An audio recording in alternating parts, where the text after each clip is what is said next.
आज हम पढ़ेंगे विभिन्न आधारों पर भाषा के विविध रूप। तो देखते हैं भाषा के विविध रूप क्या है। पहला आधार है हमारा भौगोलिक या क्षेत्रीयता के आधार पर। ये देखिए, ये इसका विविध रूप है भाषा का, और इस रूप में से ही भाषा के ये इतने सारे रूप निकले हैं, 5 रूप। पहला है व्यक्ति बोली। व्यक्ति बोली वह होती है जो अलग अलग क्षेत्र में बोली जाती है। स्थानीय बोली, बहुत सारी व्यक्ति बोलियों से मिला के स्थानीय बोली बनती है। तीसरा है उपबोली, एकाधिक स्थानीय बोलियों का मेल। उपभाषा, किसी भाषा के क्षेत्रीय प्रकारों को उपभाषा कहते हैं। और 5वां है भाषा, एकाधिक उपभाषाएं मिलकर भाषा बनाती हैं। नेक्स्ट चलेंगे हम।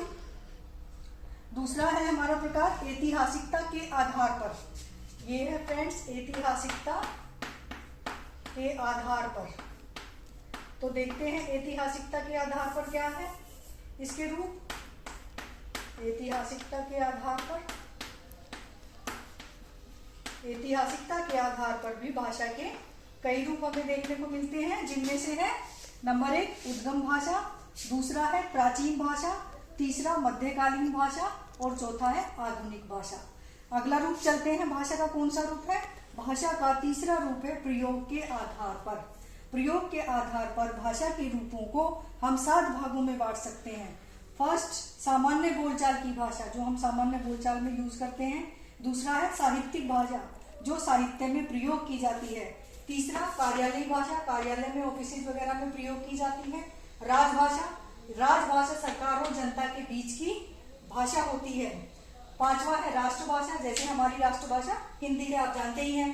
छठा है गुप्त भाषा, जिसको कोड लैंग्वेज भी बोला जाता है, जिसको सेना में प्रयोग किया जाता है। चोर डाकू इसको अपने लिए प्रयोग करते हैं कोड वर्ड का, तो इसको गुप्त भाषा बोला जाता है। और 7वां है मृत भाषा। मृत भाषा अर्थात जो अब प्रयोग में नहीं होती, जैसे कि संस्कृत। ठीक है, संस्कृत का आजकल प्रयोग बोलचाल में नहीं होता है।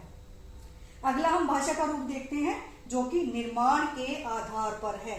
निर्माण के आधार पर भाषा के 2 रूप पाए जाते हैं, सहज भाषा और कृत्रिम भाषा।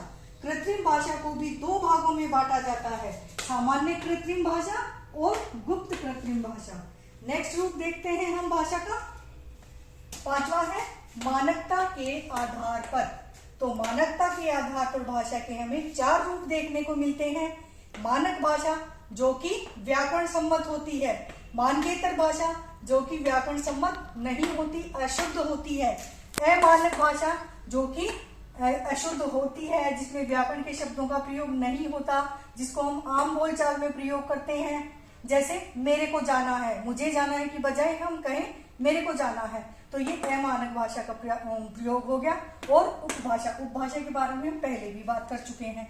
अगला रूप देखते हैं भाषा का प्रकार्य के आधार पर। मैंने अपनी पहली वीडियो में प्रकार्य बताया था कि प्रकार्य का अर्थ क्या होता है।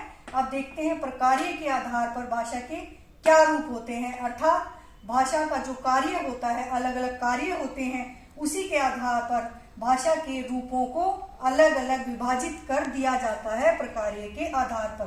तो पहला रूप है हमारा परिपूरक भाषा, दूसरा है हमारा संपूरक भाषा, तीसरा है सहायक भाषा और चौथा है समतुल्य भाषा। सबसे लास्ट पॉइंट हम देखते हैं, भाषा का जो रूप हमें देखने को मिलता है वह है सम्मिश्रण के आधार पर। देखिए, जैसा कि आपको दिखाई दे रहा है मिश्रण, मिश्रण अर्थात मिक्स करना, यानी जब कोई दूसरी भाषा हमारी भाषा में मिल जाती है, जब दो भाषा बोलने वाले मिल जाते हैं, ना तो वह पहला दूसरे की भाषा को जानता है, ना ही दूसरा व्यक्ति पहले की जानता है, तो एक दोनों के मिक्सचर से एक ऐसी भाषा का जन्म होता है जो कि सम्मिश्रण के आधार पर विभाजित किया गया है। और उन दोनों रूपों को कहते हैं पिजिन भाषा और क्रियोल भाषा। इनमें इन दोनों ही भाषाओं में अलग अलग शब्दों के, अलग अलग भाषा के शब्दों का प्रयोग होता है। तो आज हमने पढ़े विभिन्न आधारों पर भाषा के विविध रूप। तो हमारे सामने आते हैं भाषा के 7 विविध रूप। तो ये था हमारा भाषा के विविध रूप।